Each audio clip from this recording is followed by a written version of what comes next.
Hey guys, in this video, I will show you how to lock a channel in Discord. Alright, so let's begin with the video.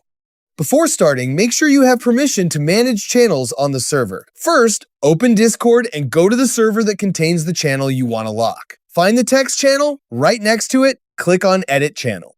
Next, open the Permissions section from the left side. Once you are here, open the Advanced Permissions section. Here, find the @everyone role, which controls permissions for general members.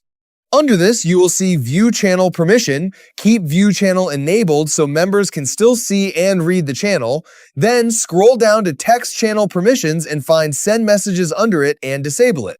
After making the changes, click Save Changes. Once saved, members will still be able to view the channel and read messages, but they won't be able to send new ones. Keep in mind that some users may still be able to type if they have roles with special permission overrides. And that's it.